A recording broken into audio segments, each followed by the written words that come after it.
গরমে কলিজা বার হয়ে যাওয়ায় এবার একেবারে উধাম শরীরে কুলামাঠে বসে খেলা দেখতেছে বাংলাদেশ ও শ্রীলঙ্কার ভক্তরা, যা দেখে রীতিমতোই অবাক বাংলাদেশ টিকেট সহ শ্রীলঙ্কার টিকেটাররাও।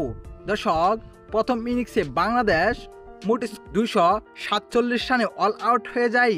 এই রানের জবাবে ব্যাটিং নেমেছে শ্রীলঙ্কা, যেখানে ব্যাটিং নেমেই বাঘের মতো ব্যাটিং করে যাচ্ছে শ্রীলঙ্কার দুই ওপেনার পাতুম নিশাঙ্কা ও লাহিরু উদারা।